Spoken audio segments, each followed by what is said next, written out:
हम हैं red network, हम करते हैं जन की बात। नमस्कार, मैं हूं योगेश चक्रवर्ती और आप देख रहे हैं रेड नेटवर्क। ऐसे दौर में जब हम सभी इस बात का अंदाज़ा लगाने में जुटे हैं कि कोरोना की बाद की दुनिया कैसी होगी, उस वक्त एक रिपोर्ट ने सभी का खासा ध्यान खींचा है। इस रिपोर्ट के मुताबिक भारत की आबादी इस सदी के अंत तक घटकर सिर्फ 1 अरब के करीब रह जाएगी। मतलब यह कि मौजूदा वक्त में जितनी आबादी है उससे 30 से 35 करोड़ कम हो जाएगी। हालांकि भारत दुनिया में सबसे ज़्यादा आबादी वाला देश बना रहेगा। इसके अलावा पूरी दुनिया की जनसंख्या भी सदी के आखिर में पूर्व के अनुमानों से 2 अरब कम होगी। यह दावा प्रतिष्ठित मेडिकल जर्नल लैंसेट की ताज़ा रिपोर्ट में किया गया है।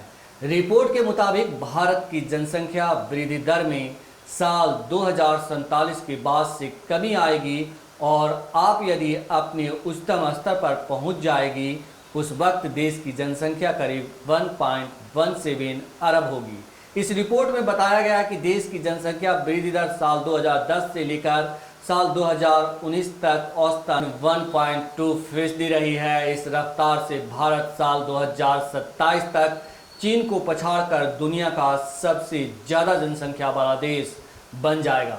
लैंसेट की इस रिपोर्ट में 23 ऐसे देश हैं जिनकी आबादी घटकर आधी हो जाने का दावा किया गया है। इनमें स्पेन, इटली, जापान, पुर्तगाल, पोलैंड, थाईलैंड, दक्षिण कोरिया भी शामिल है। विशेषज्ञ मानते हैं कि लैंसेट की रिपोर्ट मौजूदा प्रजनन दर के आधार पर है, जो अभी महज एक अनुमान है।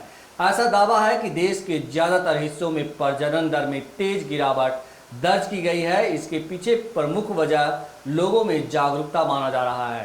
साल 2011 की जनगणना के मुताबिक देश के 11 राज्य ऐसे हैं जहां प्रजनन दर 2.1 से ज़्यादा है। International institute for population science के अनुमान के मुताबिक साल 2031 तक बिहार समेत सभी बड़े राज्यों में रिप्लेसमेंट के फर्टिलिटी रेट कम होगी। आर्थिक सर्वे के अनुमान के मुताबिक भी भारत की आबादी अगले 2 दशकों में लगातार घटेगी।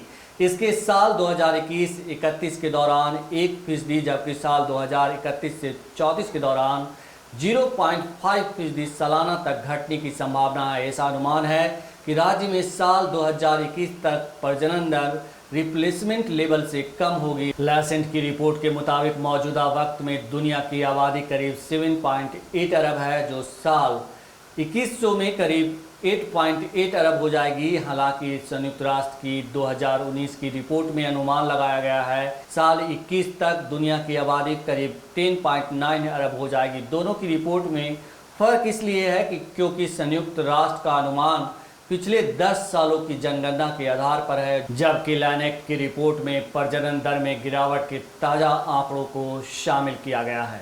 इस रिपोर्ट के अनुमान हमें एक बड़े संकट को लेकर चेताते हैं, क्योंकि जब भारत सबसे बड़ी आबादी वाला देश होगा तब उसके सामने तमाम चुनौतियां होगी। वैश्विक आबादी में भारत की हिस्सेदारी करीब 18% है, जबकि पृथ्वी का मात्र 2.4%। जल संसाधन की बात करें तो 4% और वैश्विक बीमारियों का 20% भार हमारे देश पर है। आज हम जनसंख्या विस्फोट के खतरनाक स्तर की ओर तेजी से बढ़ रहे हैं। तमाम सरकारी उपाय नाकाम रहे हैं। भले ही हमारी अर्थव्यवस्था बेहतर हो, लेकिन बढ़ती आबादी इस सफलता के रंग को फीका कर रही है। गरीबी के मोर्चे पर भी हमने कोई उल्लेखनीय सफलता अर्जित नहीं की है। अगर हम लोगों को आर्थिक रूप से संपन्न कर सकें तो बहुत हद तक संकट से बच सकते हैं। नमस्कार। हम हैं रेड नेटवर्क, हम करते हैं जन की बात।